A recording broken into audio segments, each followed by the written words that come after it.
ಉಪನಿಷತ್ತುಗಳಲ್ಲಿ ಉಪನಿಷತ್ತಿನ ಋಷಿಗಳು ಜೀವನವನ್ನು ಬಹು ವಿಧದ ದೃಷ್ಟಿಕೋನಗಳಿಂದ ಈ ಜೀವನವನ್ನು ಅಧ್ಯಯನ ಮಾಡಿದ್ರವರು. ಉಪನಿಷತ್ತುಗಳಲ್ಲಿ ಒಬ್ಬ ಋಷಿ ಮತ್ತು ಋಷಿ ಪತ್ನಿ ಇಬ್ಬರೂ ಮೇಧಾವಿಗಳು, ದಾರ್ಶನಿಕರು. ಪತಿ ಪತ್ನಿ ಇಬ್ಬರು. ಪತ್ನಿಯ ಹೆಸರು ಮೈತ್ರೇಯಿ, ಪತಿಯ ಹೆಸರು ಯಾಜ್ಞವಲ್ಕ. ಪತ್ನಿ ಮೈತ್ರೇಯಿ ಯಾಜ್ಞವಲ್ಕನಿಗೆ ಪ್ರಶ್ನೆ ಮಾಡ್ತಾಳೆ, ಈ ಜಗತ್ತಿನಲ್ಲಿ ಜನ ಒಂದು ಶಬ್ದ ಬಳಸಿದ್ದಾರೆ, ಪ್ರೀತಿ ಅನ್ನುವಂಥ ಶಬ್ದ ಬಳಸಿದಾರಲ್ಲ, ಈ ಜನ ಯಾಕಾದರೂ ಪ್ರೀತಿ ಮಾಡ್ತಾರೆ ಅಂತ. ಯಾಕೆ ಪ್ರೀತಿ ಮಾಡ್ತಾರೆ, ಯಾವುದನ್ನು ಪ್ರೀತಿಸ್ತಾರೆ ಅವರು ಅಂತ. ಈಗ ಸಾಮಾನ್ಯವಾಗಿ ನಾವೆಲ್ಲ ಹೇಳ್ತೇವೆ, ಸತಿ ಪತಿಯನ್ನು ಪ್ರೀತಿಸ್ಬೋದು, ಪತಿ ಸತಿಯನ್ನು ಪ್ರೀತಿಸ್ಬೋದು, ಮನೆಯನ್ನು ಪ್ರೀತಿಸ್ಬೋದು, ಆಸ್ತಿಯನ್ನು ಪ್ರೀತಿಸ್ಬೋದು, ಕುರ್ಚಿಯನ್ನು ಪ್ರೀತಿಸ್ಬೋದು.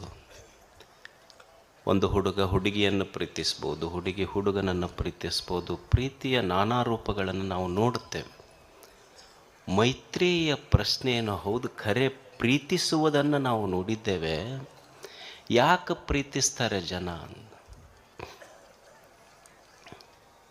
ಯಾಜ್ಞವಲ್ಕನ ಉತ್ತರ ಇಷ್ಟು ಚಂದ ಐತಲ್ಲ,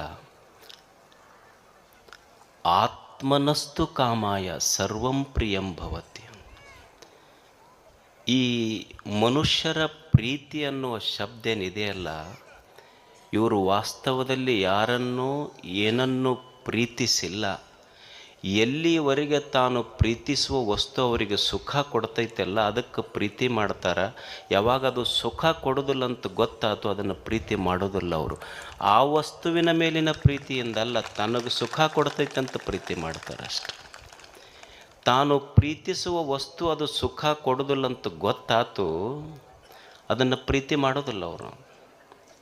ಈಗ ಅಪ್ಪಿರ್ತಾನೆ,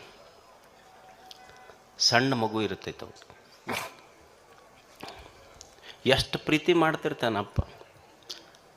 ಅವು ಹೊರಗೆ ಬಂದ ಕೂಡಲೇ ಎತ್ಕೊಳ್ಳೋದು ಮಾಡ್ತಿರ್ತಾನೆ, ಆಡ್ಸೇಳೋದು ಮಾಡ್ತಿರ್ತಾನೆ. ನಾವು ಸುಮ್ಮನೆ ಅಡ್ಡಾದರೂ ಮಗ ಬಂತು ಅಂದ್ರೆ ಅಂಬೆಗಾಲು ಇಟ್ಕೋಂತ ಮಗು ಬರ್ತಿರ್ತೈತಿ. ಅವ ಮುಕ್ಕೊಂಡಿರ್ತಾನೆ, ಅವನು ಹೊಟ್ಟೆ ಏರಿ ಬೆನ್ನೇರಿ ಅವನ ಎದೆ ಮೇಲೆ ಆಡ್ತಿರ್ತೈತಿ. ಬಂದು ಮಗು ಮುಕ್ಕೊಂಡಲ್ಲೇ ವಿಡಿಯೋ ಮಾಡ್ತಾನೆ. ಅದನ್ನು ಮಾಡಿ ಅದನ್ನು ವ್ಯಾಟ್ಸಪ್ಪಿಗೆ ತನ್ನ ಫ್ರೆಂಡ್ಸಿಗೆ ಬಿಡ್ತಾನೆ, ಚಿನ್ನನ ವೀಡಿಯೋ ನೋಡ್ರಿದು ಅಂತ. ಹೊಟ್ಟೆ ಮೇಲೆ ಎದೆ ಮೇಲೆ ಈಗ ಅಂಬೆಗಾಲು ಇಟ್ಟು ಅಡ್ಡಾಡುವಾಗ ವ್ಯಾಟ್ಸಪ್ ಮಾಡಿ ಫ್ರೆಂಡ್ಸಿಗೆ ಬಿಟ್ಟು ಚಿನ್ನನ ವೀಡಿಯೋ ಅಂತ. ಅವ ದೊಡ್ಡವಾದ್ಮೇಲೆ ಎದಿಗೆ ಕಾಲು ಕೊಟ್ಟು ಆಸ್ತಿ ಕೊಡ್ತಿಲ್ಲ ಅಂತ ಕೇಳ್ತಾನೆ. ಮತ್ತು ಅವಾಗ ವಿಡಿಯೋ ಮಾಡಿ ನಮ್ಮ ಚಿನ್ನನ ವೀಡಿಯೋ ಅಂತ ಬಿಡ್ಬೇಕು, ಪೊಲೀಸ್ ಸ್ಟೇಷನ್ಗೆ ಯಾಕೆ ಹೋಗಿ ಅಂತ.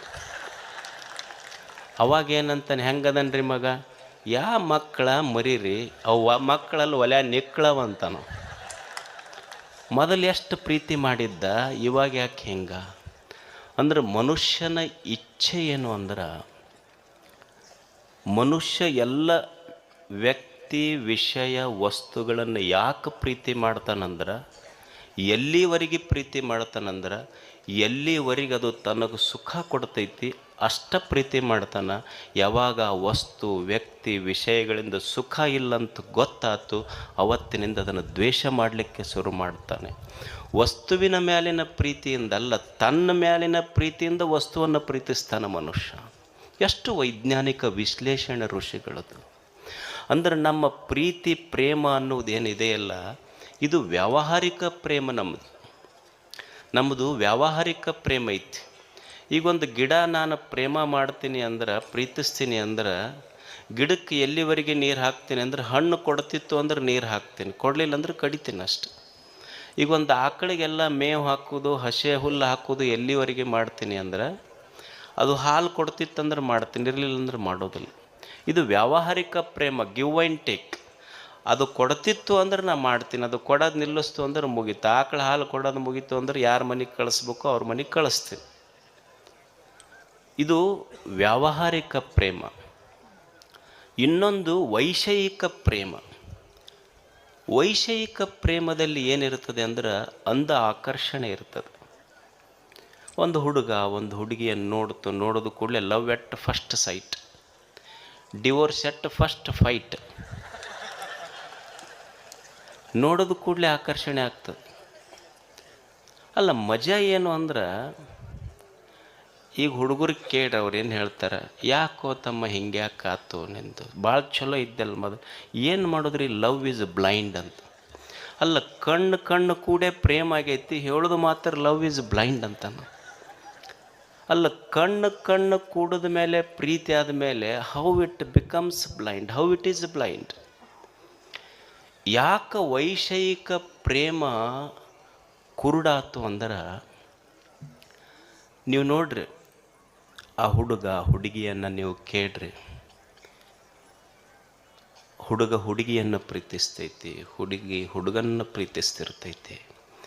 ಯಾಕೆ ಲವ್ ಈಸ್ ಬ್ಲೈಂಡ್ ಅಂದರು ಅಂದ್ರೆ, ಈ ಭೌತಿಕ ಕಣ್ಣಿರ್ತದೆ, ಆದರೆ ಅದಕ್ಕೆ ವಿವೇಕದ ಕಣ್ಣಿರುವುದಿಲ್ಲ.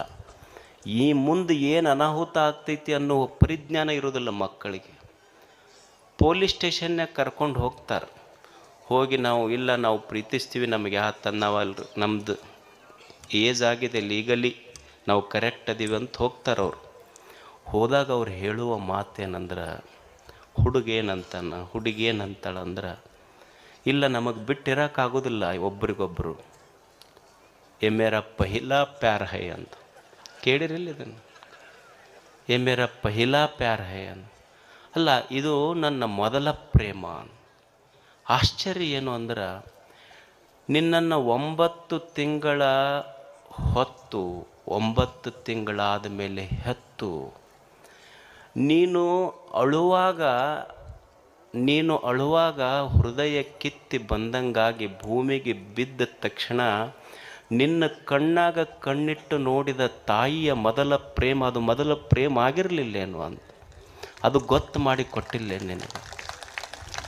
ಯಾರೋ ಹೇಳಿದ್ರು ಮಗನ ಮುಖ ನೋಡಬೇಡಂತ, ಅಪ್ಪ ಪಂಚಾಂಗ ತೆಗಿಸಿ ನನ್ನ ಮಗನ ಮುಖ ನೋಡಬೇಕು, ನನ್ನ ಮಗಳ ಮುಖ ನೋಡ್ಬೇಕಂತ 100 ಮಂದಿ ಜ್ಯೋತಿಷಿಗಳಿಗೆ ಕೇಳಿ ಪಂಚಾಂಗ ನೋಡಿ ನಿನ್ನ ಮುಖ ನೋಡಕ್ಕೆ ಬಂದಿದ್ನಲ್ಲ, ಅದು ಮೊದಲ ಪ್ರೇಮ ಆಗಿರಲಿಲ್ಲೇನು.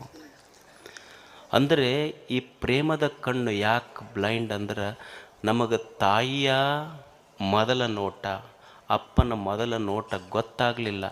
ತಾಯಿಯ ಕಣ್ಣೀರು ಸಹಿತ ಪೊಲೀಸ್ ಸ್ಟೇಷನ್ನೊಳಗೆ ನಿಂತಾಗ ತಾಯಿಯ ಕಣ್ಣೀರಿನ ನೆನಪು ಬರಲಿಲ್ಲ, ತಂದೆಯ ಅಪಮಾನದ ನೆನಪು ಬರಲಿಲ್ಲಲ್ಲ, ಅದಕ್ಕೆ ಲವ್ ಈಸ್ ಬ್ಲೈಂಡ್ ಅಂದ್ರೆ. ಅದಕ್ಕೆ ನಾವೇನು ಹೇಳ್ತೇವೆ, he or she has fallen in love ಅಂತ.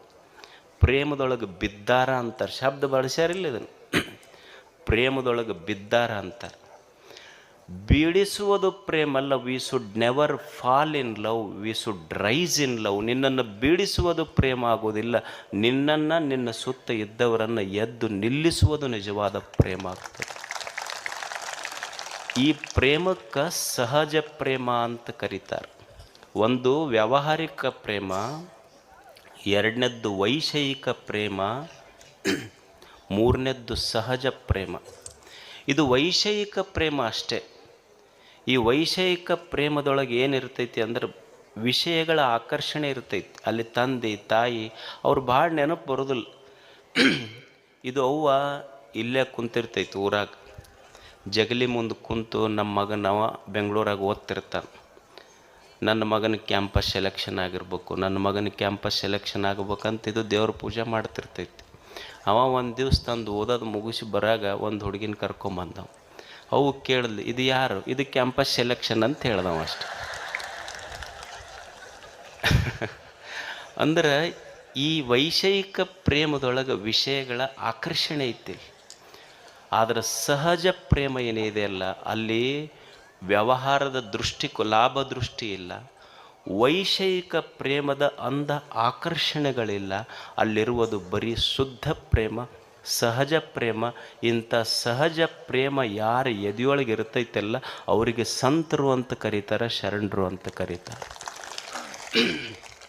ಅವ್ರದ್ದು ಸುಮ್ಮನೆ ಸಹಜ ಪ್ರೇಮ. ಅಂಥ ಸಹಜ ಪ್ರೇಮ ಇಟ್ಟುಕೊಂಡು ನಾವು ಬದುಕಬೇಕಾಗ್ತದೆ ಜಗತ್ತಿನೊಳಗೆ. ಮಾಡುವ ಎಲ್ಲ ಕೆಲಸಗಳು, ಮಾಡುವ ಪ್ರೀತಿ ಅದು ಲಾಭದ ದೃಷ್ಟಿಯಿಂದ ಮಾಡಬಾರ್ದು. ಪ್ರೇಮಕ್ಕೆ ಲಾಭದ ಲೇಪ ಬಡಿಬಾರ್ದು, ಅದು ಮಲಿನ ಆಗ್ತದೆ. ಸುಮ್ಮನೆ ಪರಿಶುದ್ಧ ಪ್ರೇಮ ಎದೆಯೊಳಗೆ ಇತ್ತು ಅಂದ್ರೆ ಅವನಿಗೆ ಸಂತ ಅಂತ ಕರೀತಾರೆ.